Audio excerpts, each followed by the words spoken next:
Hello and welcome to Cooking Up Virtual Events with my very special guest, Elling Hamso. Good afternoon, Elling. How are you today? Very good, thank you. I've been looking forward to this. Excellent. And where are you right now, Elling? Where I am now, Yes.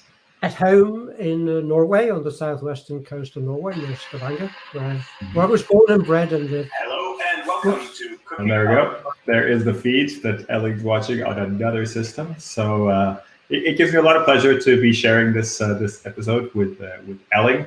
I've known Elling for a little while, and I was trying to think where we met, and I believe it was at the MPI conference, European Meetings and Events Conference in London in 2008.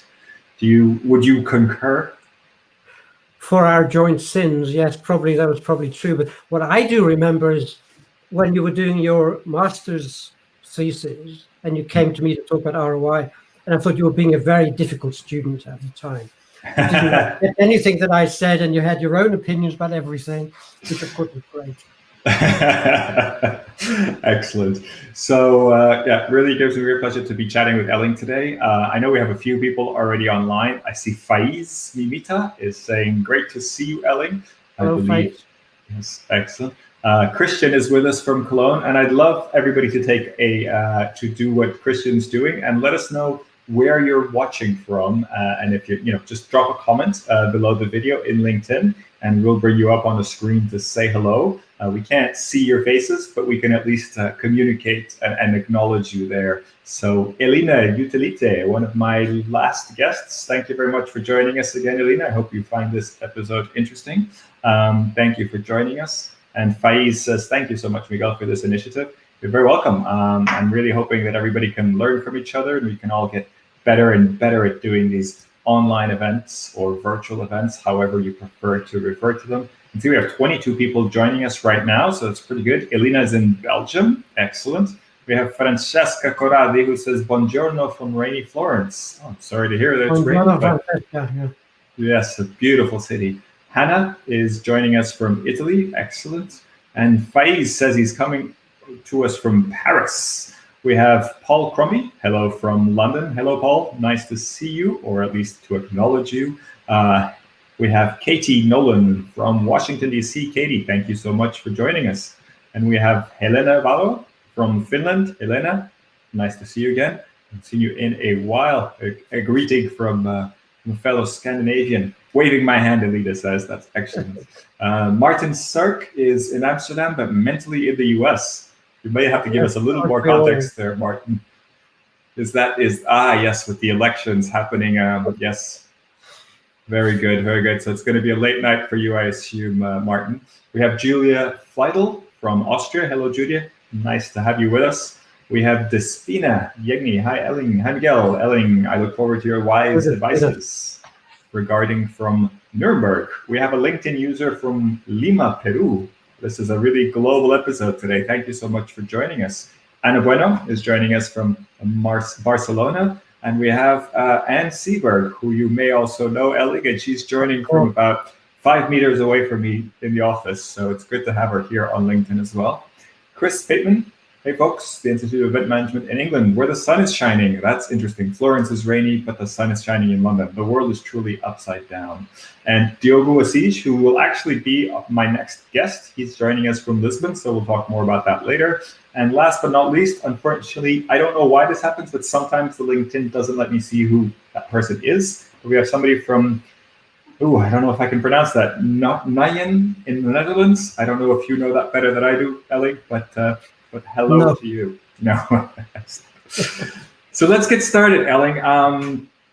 Tell us a little bit about who you are. Of course, we were just reminiscing of old times. We met a while ago, I think 12 years ago, something like that. And I know Elling for a while, and I know about his work in the European ROI Institute. But tell us a little bit about how you got started in that and what does the European ROI Institute do? And maybe then you can bring us into the world before Corona of trainings offline. Well, I discovered the meetings industry 25 years ago. I had my first career in the Norwegian oil and gas industry. And you mentioned MPI. I joined a task force, if you like, in MPI around 2000, I think, to find or develop a method to measure ROI for events. And that was really what kicked me off. And I met Jack Phillips, who's the sort of father of the ROI methodology. And that just totally fascinated me, how we actually can measure return on investment. And my consulting company, as it was then, Meeting Design Consulting, became the Event ROI Institute. And for the past 20 years, that's really been my passion in my life. I train and consult in how to design better events and set better objectives for events, which allows you to measure results of events. And the previous training course I did was the 173rd, I think. So I've done 173. That's quite a number, Elling. So you've dedicated the last 20 years or so of your life to training people how to measure the effectiveness and how to measure how good events are, really, and back on their objectives. And I remember you drilling this into me in various sessions and in doing my dissertation as well. If you don't have objectives, you can't really measure them. So that idea of really focusing on the objectives is something that I definitely learned from you. And that's the magic, let's just get the magic done with, because you can't measure, as you say, without objectives. And if you set clear and detailed and measurable objectives, that's the first thing you do when you start planning the event. You give those objectives to the event designers, and they will plan the event to meet those specific objectives and nothing else. So because you decide to measure, you get a better event. Yeah, that decision to measure. Design, it's, measuring is really an event design tool at the same time. That decision to measure is really important, and that really guides that focus on setting the objectives. Excellent. Yeah. So I don't want to make this an ROI lesson, although that is obviously a very important topic. Tell us a little bit about the events that you run, the training sessions that you used to run. Let's give it a bit of context. So the ones before Corona times, today's session is really about small, exclusive training sessions that are really about getting the most bang for your buck, or the most kind of information and practice, and really practice by doing as you can. So tell us a little bit about these sessions that you would run in person. I think the design of these sessions is a great example to share. Hopefully in the future, we'll be able to run training sessions in person again. Whether we want to or not, we can get to that later. But I think that the way you design these sessions is really fascinating. So I wonder if you could take me through maybe where you started, because I'm sure the first session wasn't quite as good as the 178th session that you ran. Well, I'd start in a boring hotel meeting room like everybody else. But then many years, probably 10, maybe almost 15 years ago, I was staying in an Airbnb apartment for my accommodation. And I thought, well, why don't I rather bring people into the apartment and we can do the training there? I just need to hire a bigger apartment. So I would hire a luxury apartment. The past 5 or 6 years, it's always been in London because I love going to London. And I can show you some pictures of what that meeting room would typically look like. There we go. So if you are you sharing that? I am sharing. This looks like a bit of a cafe, or this looks like a very pleasant. An artist's apartment in London, and that was our training venue. And we'd put flip charts and sticky notes on the walls, or the pictures, or whatever. This is another apartment. We had a big dining table in the kitchen, so we spent much of the day there. I would cook lunch for them, or rather they would cook lunch themselves, which is, and I'd always say come early in the morning for a cup of coffee and some croissants. And, this was a lovely summer's day in East London. We moved the meeting outdoors. Who says you can't learn as much outdoors as being inside a boring meeting room? So I felt that, we had a lovely ambience. People felt they knew each other almost before they'd arrived, and they got to know each other really well. And to me, that was almost like the ideal, as far as I could think anyway, the learning environment. Excellent. And that worked very well. Elena, I believe, was one of your participants in the meeting. She says we had a very fancy house in Chelsea. Yeah. She knows everything about ROI. Yes. Excellent. I just love this design concept. And I guess, if we're talking about ROI, can you does it work better if you do it this way? What are the advantages of doing this rather than doing it in a hotel? And are there also disadvantages?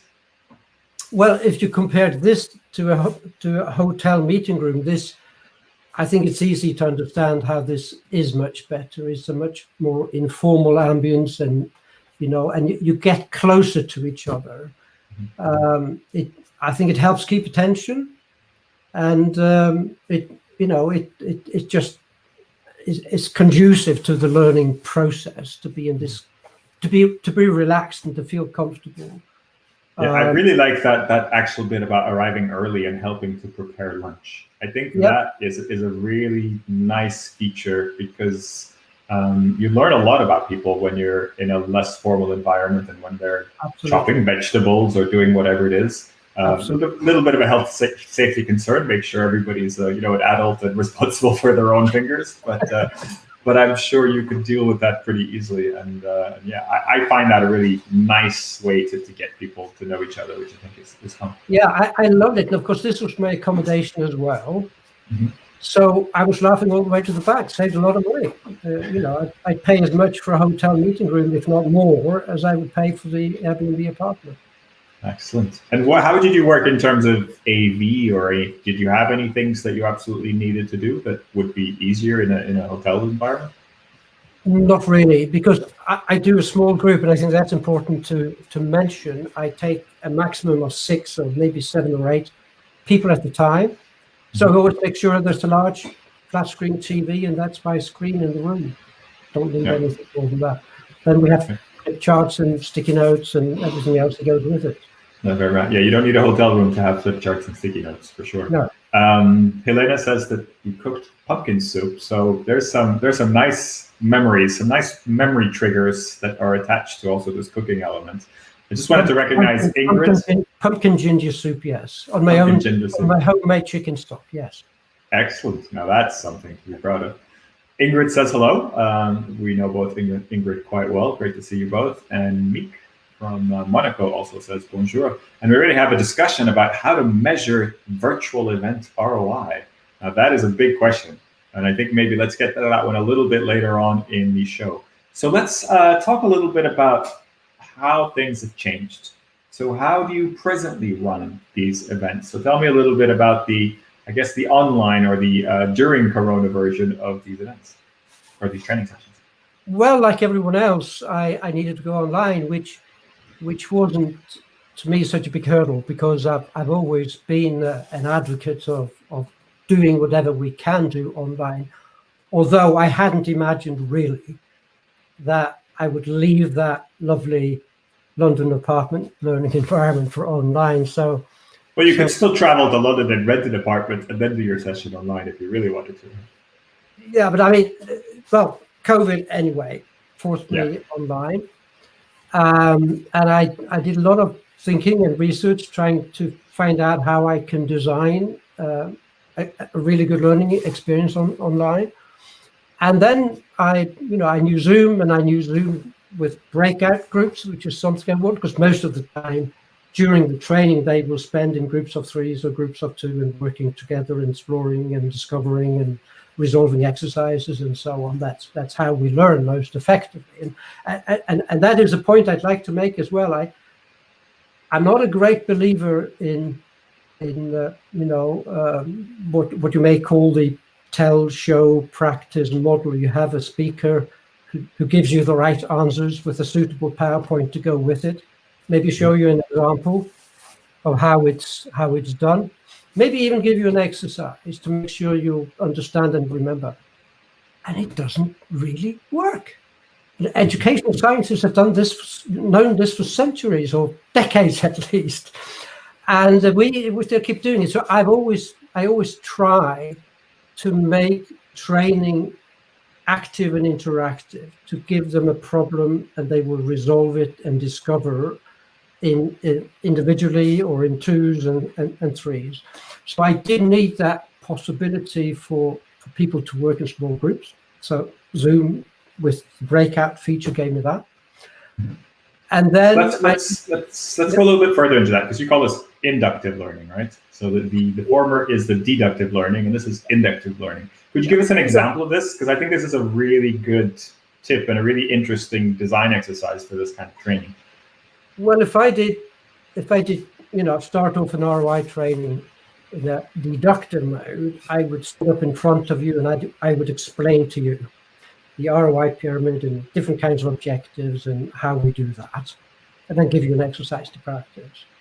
Whereas I'd rather prefer to start by saying, which I normally do for the training course, I'd say, think of an event that you've recently organized or maybe even just attended, and write down a number of objectives that you either set for that event or that you think would apply for that event, and they start generating objectives. Or I'd say, imagine you just finished an event that you were responsible for, and you're heading off to present your findings from the evaluation to the event owner. What data would you like to present to convince that meeting owner that this was a good investment, that this was good ROI?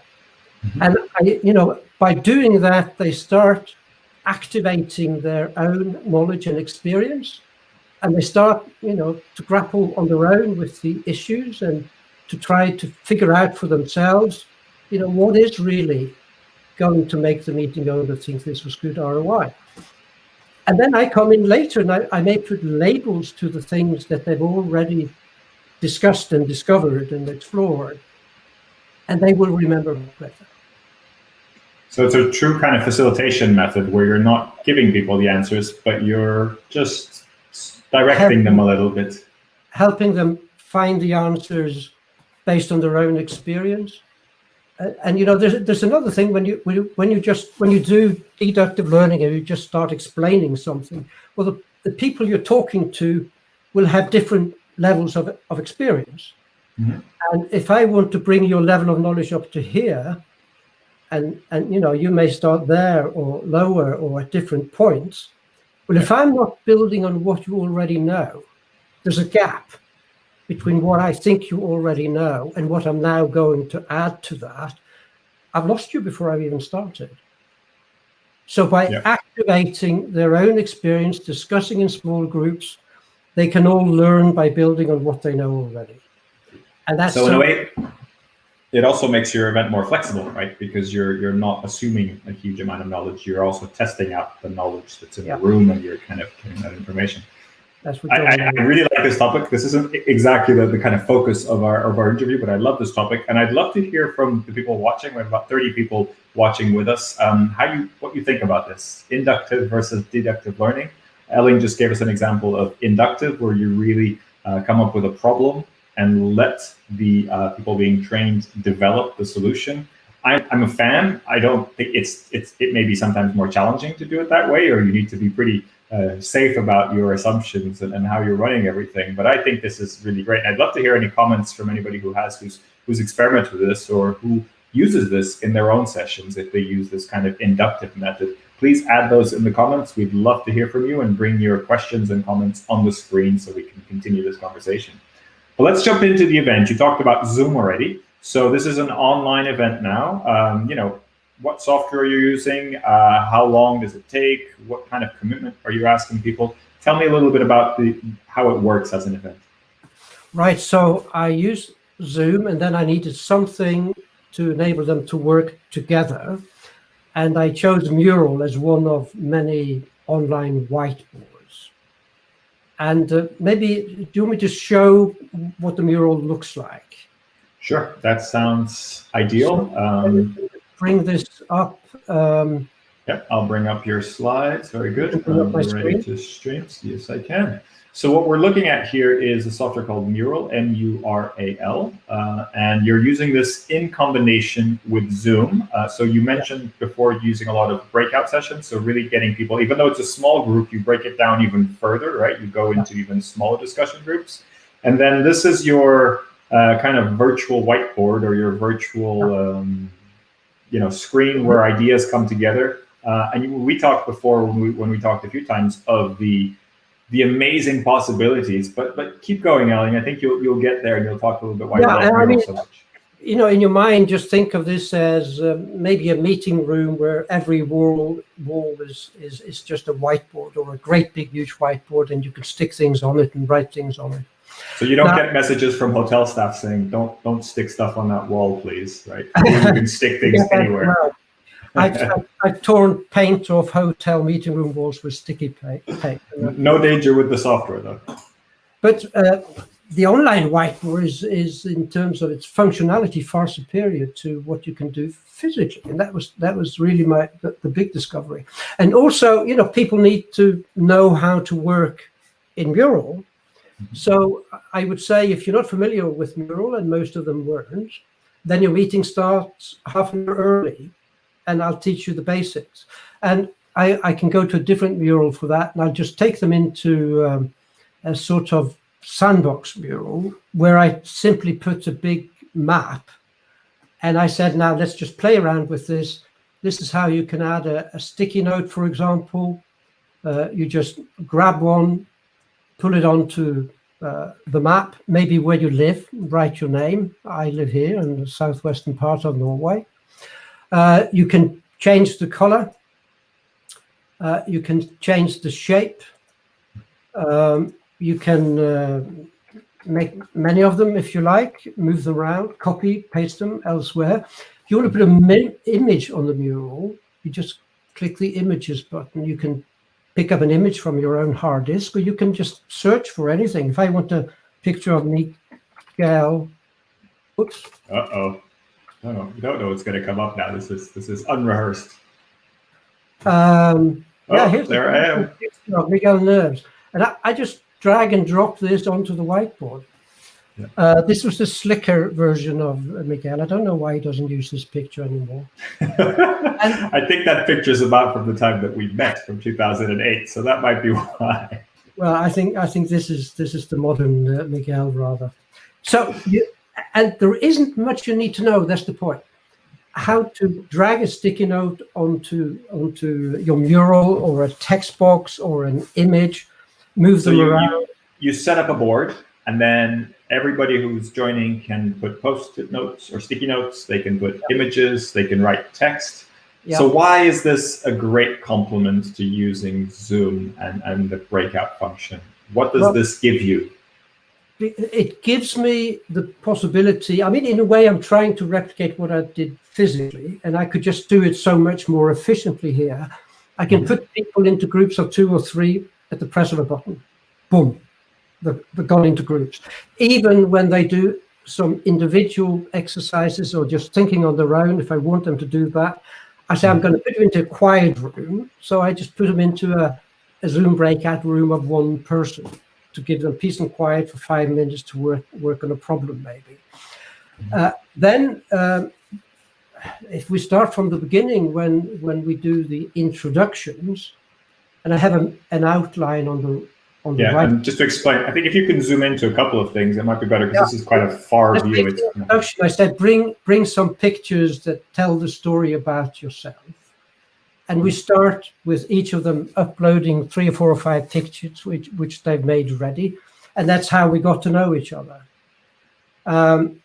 We have a part of the whiteboard is resources. You go here to find PowerPoints and videos and things that come up during the training that people have to offer, some nice article or whatever. So we just this is like a bookmark section. So this is resources and links to other places on the internet. Resources in the outline. You go there and you can stick anything there, a video or.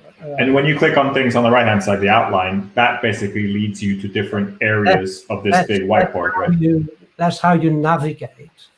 Here's one for fun stuff, and and so you prepare. This takes a lot of preparation in advance, right? So you have a sort of big open whiteboard that has a lot of things pre-prepared, and then you kind of guide every participant to each section and explain how they can use each section. Is that right? Yeah.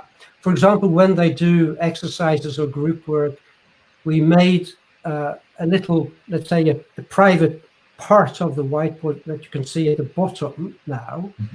So if we go just to one of these, here's Bo Spade, some exercises which he mostly did with someone else. Here's his big setting objectives for his particular event, exercise space. And they, when I put them into pairs to work on a joint assignment, I would tell them where to go in the menu and they'd be somewhere else. Here's Anne and Frank are working here on something. So very easily I can move them around the whiteboard. I can even click a button and go somewhere on the whiteboard and everybody will see what I see.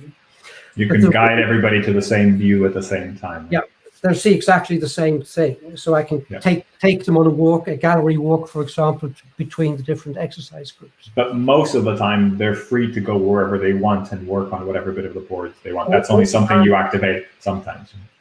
All the time, they can walk around, look at things, do their exercises, whatever on this whiteboard, just like you would do in a physical room, except now you can put a picture or a video and it's linked. You can play the video, not just, in a way, this is like having a flip chart or a series of flip chart that you've pre-prepared for a session, but you don't ever lose them, right? When somebody writes over them, you just recreate them again and start again. And multiple people can be working on the same thing at the same time, right? So there's almost no limit to how many people can be collaborating. Absolutely.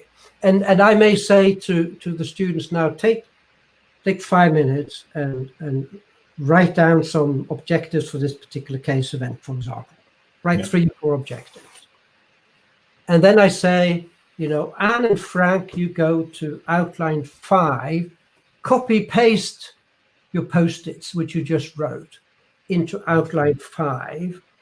And now you have your joint effort so far in front of you, and then sort them in what you think would be an order of priority. So, when I think about our old whiteboards or flip charts now, I think how inefficient, you can't copy paste a post-it from a flip chart. You can't change the color or the shape or the size of the font or something. You've written it with your pen and it's stuck there. And I just think, how archaic was that compared to what you can do now with the online whiteboard. Brilliant. But I'll tell you the thing that was most important for me as the instructor. As they go in pairs or 2 groups of 3 in somewhere to work on an exercise, I could go there as well. And I'd hide my cursor so that I don't sort of get them stressed up. But I told them I'd be doing this, of course. And I could see what they're doing. And I can see where problems they have. Or when we do a gallery walk of the different people's exercises afterwards, I would already know what to highlight and what are the good points and what to show, because I've been there.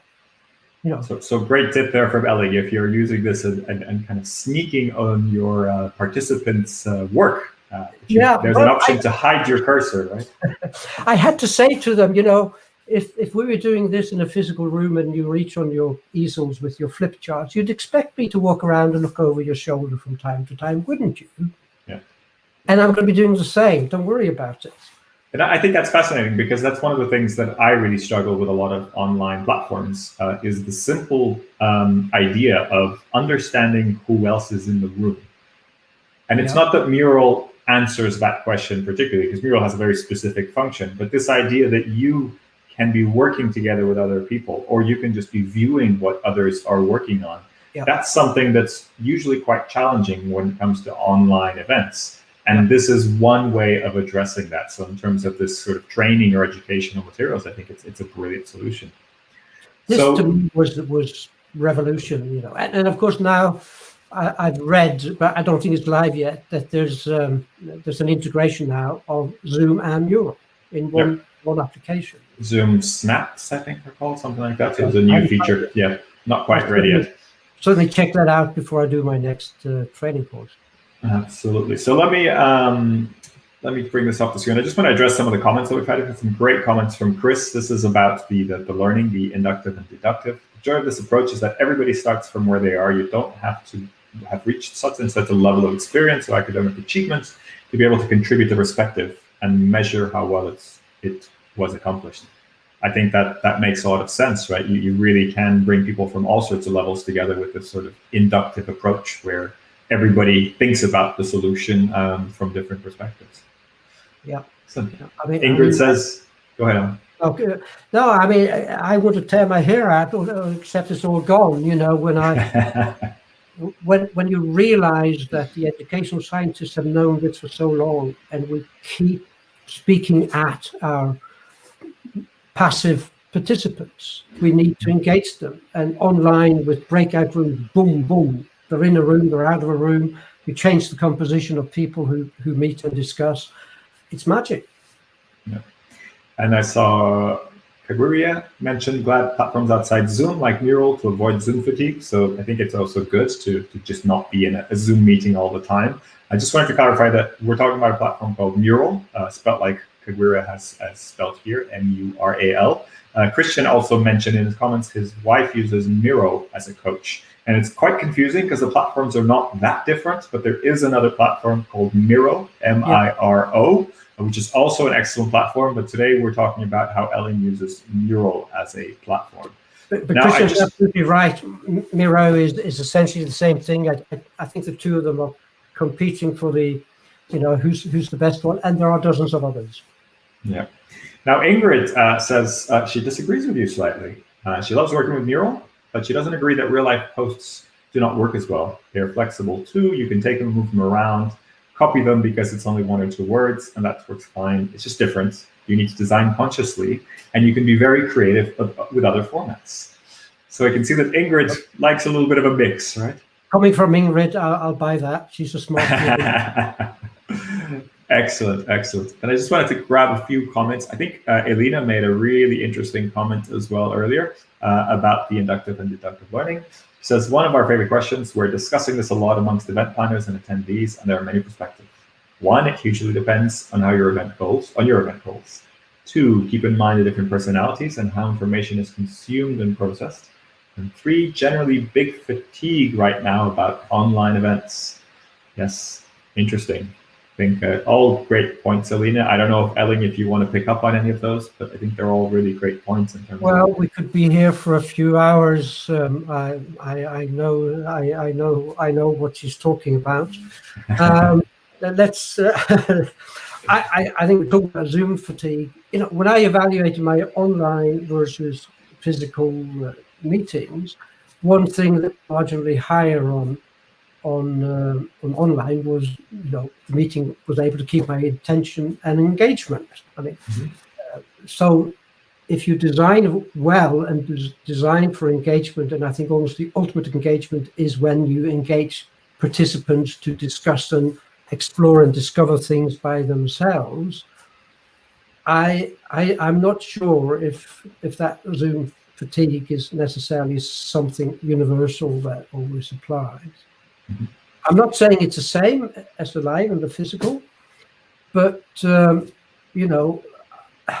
I feel, and I feel I can demonstrate with the data that I've collected and the assessment I've made of the 2 different formats, that my participants learn more in the same period of time online, because that is a more efficient way of doing what I do.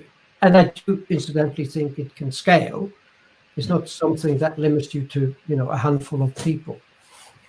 Yeah, and this isn't really about me, but I've read recently quite a bit about Zoom fatigue, and I believe that at least part of the Zoom fatigue comes from the fact that in most meetings, we're not just on Zoom, we're also doing our emails or doing something else. And it's actually a lot of the multitasking that's really challenging. If you're in a Zoom meeting and you sit back and you have a face-to-face conversation as if you're in a meeting room and not trying to multitask, it is actually way less harsh on you and way less tiring. So I think there's a lot to be learned about Zoom fatigue that I think a lot more research will be coming up in the next few years.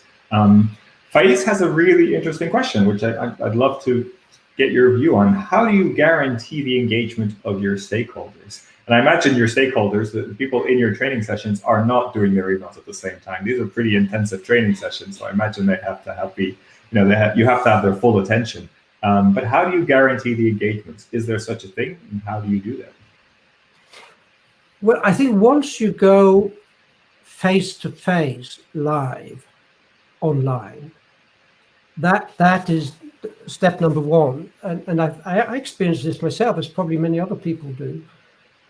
When you're at a meeting where you're present with your video and audio, and you can see at least 20 or 30 other people on the screen, and you're aware of the fact that anyone could be looking at you at any particular point in time, then it's not so easy to escape and multitask or obviously be doing something else, I think that's... What do you mean? What do you mean? I've got on the screen. Sorry? Never mind. Joke. I think if we want to get to use get the best out of online, always think, shouldn't this be a face-to-face online meeting? And that really is very different from a webinar like we're doing now. Yeah. So really what you're saying is if you're using something like Zoom meetings where everybody has the ability to see each other, really make full use of that and don't just have the cameras on because that's the default setting or anything like that. Absolutely. And then people say to me, well, you can't have 1,000 people on Zoom because you can only see 20 of them. Well, if you're in a lecture theatre with 1,000 people, how many faces are you looking at? Mm-hmm. It's a nonsense argument. Yeah. So we move from physical face-to-face to online face-to-face, and that's not such a big step as going from physical to webinars. Okay. Christian makes a good point here. Yes, it says you have to address the first screen and second screen thematically and not avoid them. In the digital marketing of the classic media, there have been very good solutions for many years. I think, yes, we have this idea of first screen and second screen where I think if we're watching something on television and participating on a different screen, I think that's something that's been used very well, with live shows and even with recorded material as well. And I think Martin has a little bit of a comment here that I also think is worth bringing up on the screen. Making the focus of the delegates' own issue is the critical point, I reckon. And when they are pushed to find solutions themselves, this is turbo boosted. I think that's an excellent point from Martin. And I wanted to bring up a question. Yes. Dr. Madeline de Hoek says, how much familiarity with Mural do the participants need in order to use it? Do they need to do a prior mini training, for example? I think you mentioned this before, Elling, as well. Yeah. But Madeline, this was one of my main concerns. What is the risk that participants will feel that the first half day will be a Mural training course rather than an ROI training course? And, I spent a lot of time preparing for this and talked to a lot of people with Mural experience and discovered, and that proved right. I was absolutely amazed. We had no issues with people not being able to navigate Mural. And we asked them to come half an hour early. In fact, you could pretty much do that in 10 minutes to show them the basic functionality of that tool. But they hadn't learned it yet because of that. They practiced a little bit, dragged some Post-its and so on.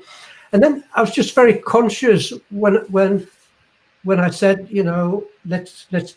I've asked you to bring some pictures on your computer that you can upload and present yourself. So remember, now you go to the picture icon on your left, and that will take you to your hard drive, and just double click. Or if they go into an exercise where they have to copy paste Post-its, and I say, and remember the copy paste your Post-it once you've made, this is what you do. So just gently, in the way I introduced them to a new task, which required reminding them of a Mural functionality. And that I was amazed. I mean, that was not a problem. Excellent. I think Kagwiria makes a great comment here. Elling has considered his event objectives and user journey and matched it with the apps he thinks will deliver the best outcome. No one size fits all. I think that's a great way to think about it. You thought about what you want people to learn, and then you went and found the right apps and the right technological solutions to support that learning, which I think is absolutely the right way to do it. And I remember you told me that this isn't something that you went out and experimented and sort of just figured out Mural. You actually went to people with a lot of experience with Mural, and you got their advice on the best way how to use Mural. Is that correct? Yeah, not only that. At first I thought, I was going to use a different tool, just Google Docs, and they could share docs, etc. And I had a group of people, friends that I knew, 5 or 6 people. So I prototyped that, and we met in Zoom and we tried it. And it was at that meeting, someone said Mural. And then I prototyped that again with the same group, and we tried it with Mural. So prototyping and testing and planning very carefully and really talking to the people who have the experience was, part of that planning effort that I went through, which was a huge amount of work, I must say. But in fact, once I'd done the first one, I was pleased that there was hardly anything I wanted to change before I did the second one. So doing that preparation right up front paid so it pays off to do some extra work, some homework before you start. Excellent. Dr. Madeline de Hoek says, really great. Thank you. This is so useful. Very happy to be helping. So Elling, let's go through a few of the other questions that we were kind of thinking about addressing. Challenges. We've talked about how great Zoom is and Mural and doing things online, but what challenges did you come across and how did you overcome them? Well, as we just talked, there were nothing sort of in particular that I felt, wow, this is a problem. What do we do now? I mean, I had the normal issues. There was 1 out of the 3 days when I felt we didn't have enough breaks, or we should have more breakouts and so on. But those were detailed design things that I'd learned from one time to the next. We did our risk assessments and we had our plans. I couldn't do it without my business partner, Mariana de Mola, who was working in the background and putting things in the right places in the outline and copy pasting post-its, which were going to be used somewhere else for a different exercise. It's not a one-man job at all. You weren't trying to do everything yourself, right? You had somebody helping you. And for God's sake, don't try to do everything yourself. If you're the trainer, you're going to be focusing on how you facilitate the training, and you need someone else to do everything else.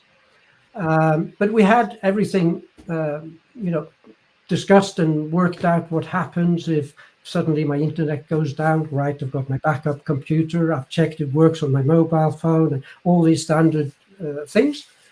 But luckily, nothing serious really went wrong. And after all, I'm using some really, of the many online tools we have today, Zoom and Mural are well-established, stable pieces of software that I could rely on. And as far as Zoom's concerned, of course, I spent all day on Zoom. So that was a comfortable choice, if you like. Yeah. But just putting people into breakouts, don't try to do it yourself. As the trainer, you need a Zoom manager, you need a breakout manager. Someone who didn't know Mural came just 5 minutes before we started, and I just said, Mariana will take you into a separate breakout room and she'll give you 5 or 6 minutes intense Mural training there. So you need a partner to play with. Perfect. Okay. Well, Faiz has asked this question a couple of times now, and I wonder if you could address this for this session, but also in general for other events. Virtual events have in general larger audience than live ones. How can you measure effectively the ROI? So I guess a little bit of a mini consultation here request for you, Elling. Let's think about the ROI of virtual events. Well, I suppose the good news is there is no difference between how you measure ROI for a physical event or an offline event and an online event. It's all the same methodology. It's all the same types of objectives that you measure. Of course, when we come to what we call the learning environment types of objectives, these are rather different for the online event. You want to ensure and verify that whatever platform you're using is intuitive and easy for participants to use and so forth, and that they had the networking opportunities online that you wanted them to have.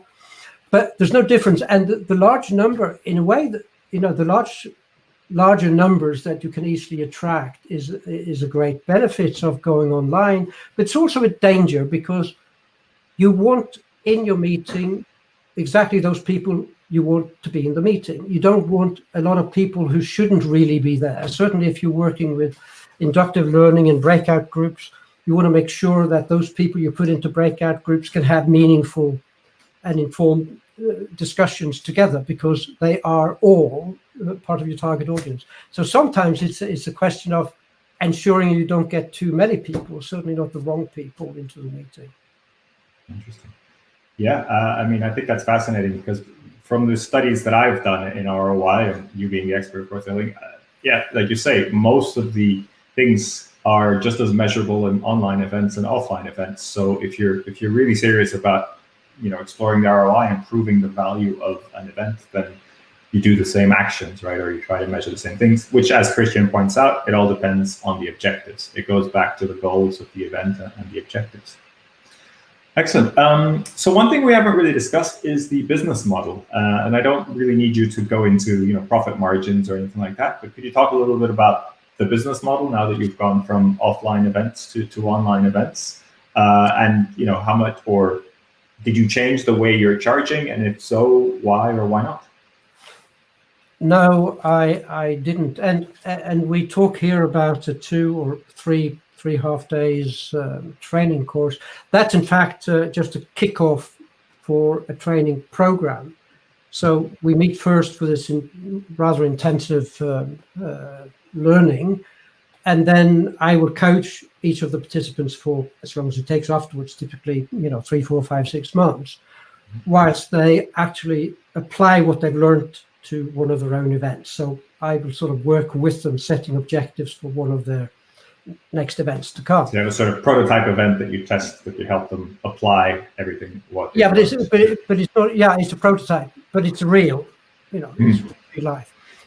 So just a quick thing to confirm. So in real life, you would do 3 full days, and now in the virtual version, 2 full days, and the virtual version you do 3 half days. Is that correct? Yeah, 3 long half days. Yeah. So in number of training hours, it's roughly the same.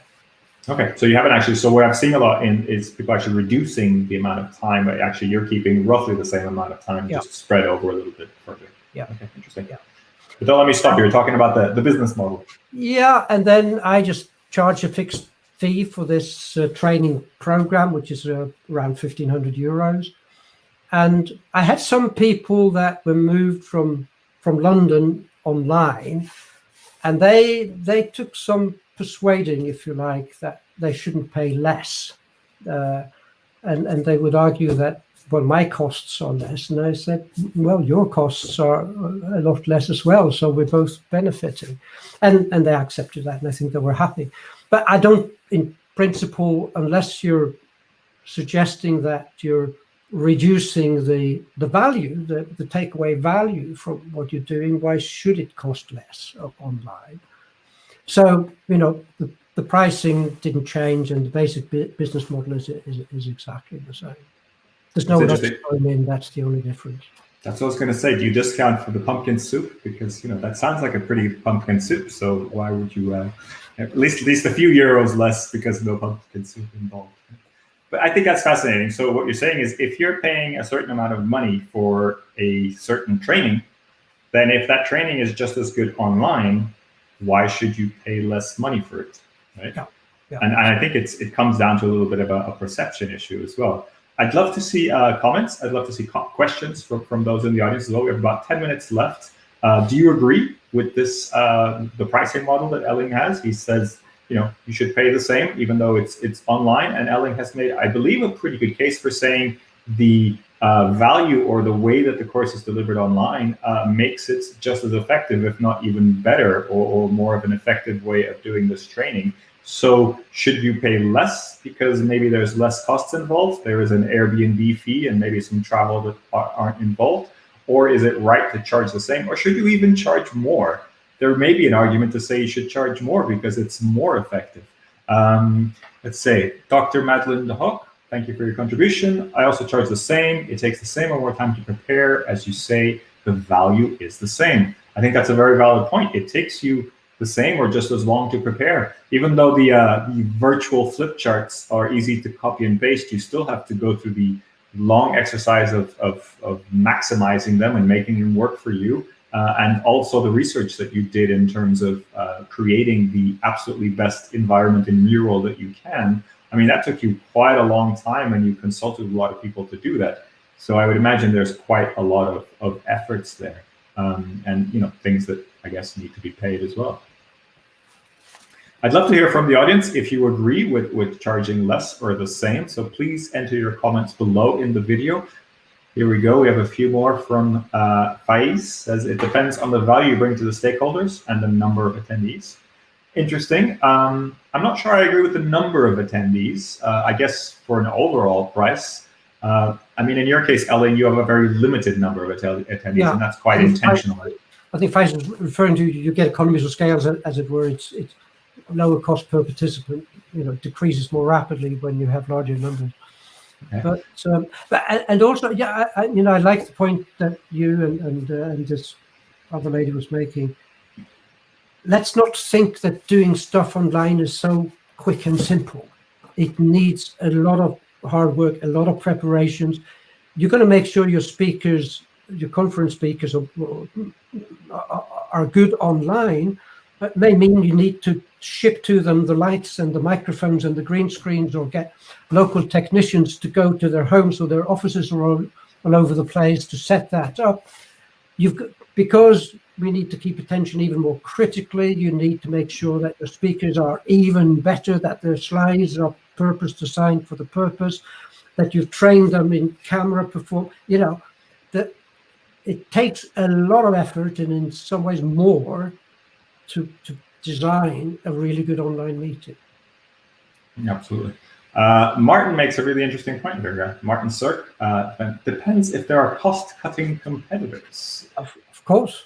And we have Anastasia Lodi, given the level of competition with a lot of providers offering events for free, we believe in the freemium model as the only effective model.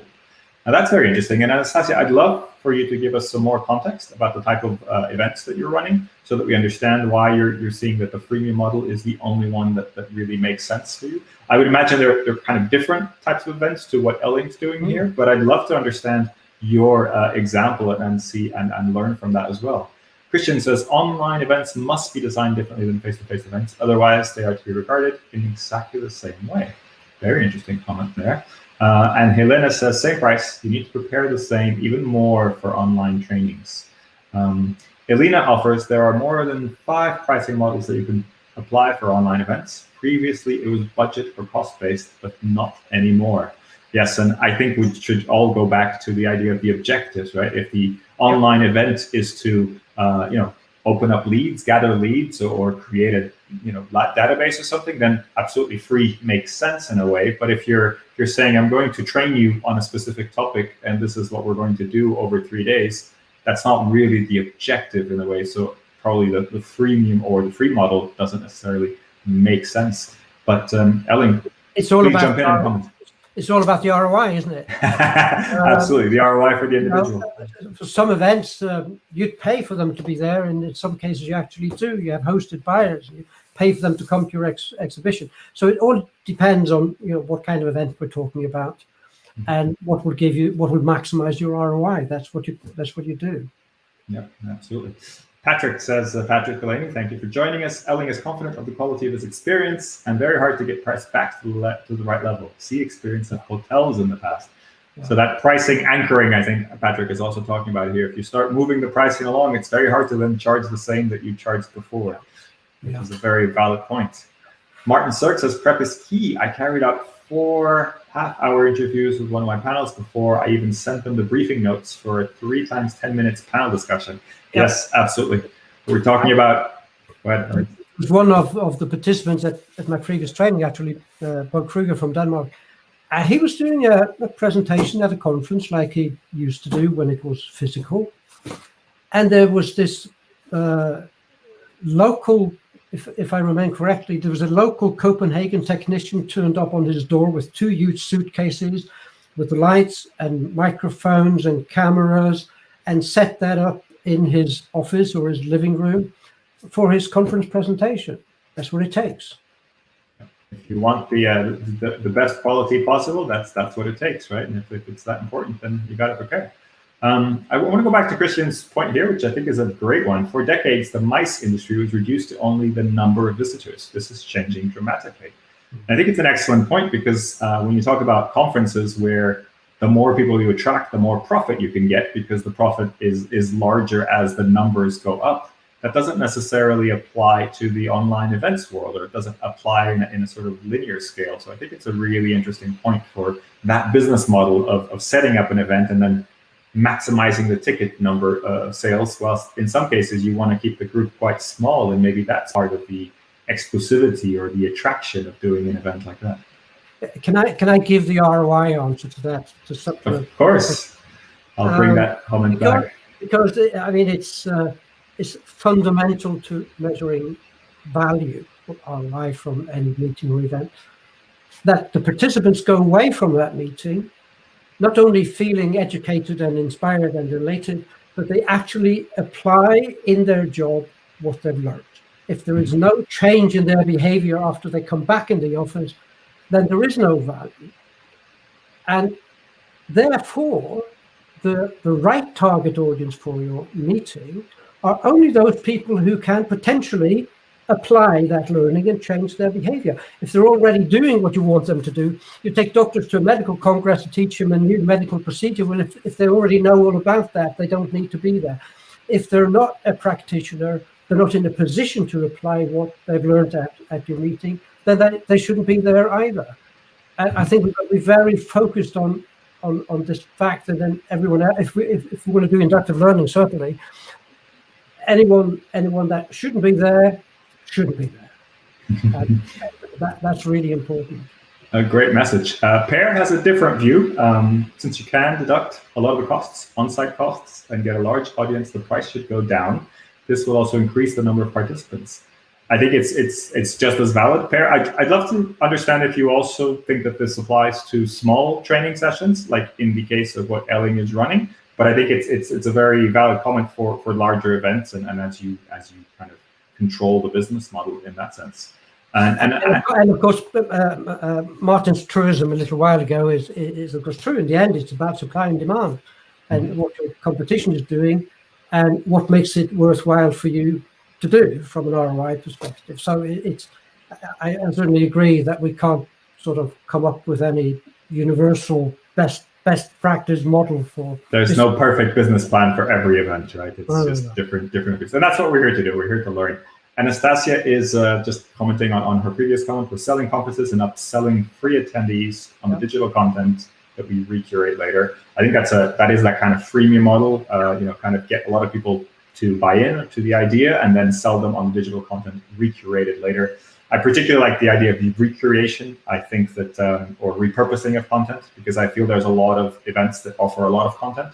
But what I really want is content that really applies to me, that I find valuable, and having huge masses of content doesn't necessarily help me if I have to kind of go through everything to find the bits that I really like. So I do like that curating exercise. I think is really, really important. Yeah, I think we need to change our mindset really. Instead of saying, well, now I can't charge the same fee at the door. Oh dear, Look at all the new opportunities like we just had on the screen. There's so many new possibilities, and you need to explore that. How can you repurpose and recurate and get the money that you need to fund what you're doing in so many more different ways than what you could in the past. You need to rethink your home business model if you're depending on revenue from conferences or membership value into a lot of new opportunities that you probably haven't thought about yet. Absolutely, and that I think comes back to the idea of community as well, right? If you're tapping into a big community, then events can be part of building that community or that expertise, if you will, in a specific area. I think that's really important. Elling, really appreciate you being with us. We're just before the hour, so I want to wrap up on the hour because I know a lot of people have a meeting coming up in 20 seconds. So Elling, my deep appreciation for you joining me. When are you doing your next event online? Just so everybody knows, in case anybody's interested in joining, if you have any few places. Yeah, I was just going to say it's going to be in London, but it's not going to be in London. It's going to be online. And it's in December, I think, 3rd and 4th of December. So go to eventroi.org and you can learn about it. So, and you still have free places? Pardon? You still have places available? Yes. It's in a month's time. Okay, excellent. Online. So everybody, thank you for joining me. It's been really interesting to chat with Elling and get all your comments. As always, really appreciate you joining us. And we're all here to learn from each other. So I hope you did a little bit of that. Wasn't exactly the inductive learning that we were talking about, but hopefully we shared some interesting ideas and thoughts. And just to say, I will be running another one of these sessions next week on Thursday at 5 p.m. Central European time with Yogo Siege from Boken. And we're going to be talking about some hybrid events that they're doing, sporting events and culinary events that I think you'll be really interested in. I'll share a little bit more about that on LinkedIn in preparation for that event. I hope you can join us then again. From me, goodbye. Thank you for watching and keep in touch and be safe. Bye-bye. Bye-bye.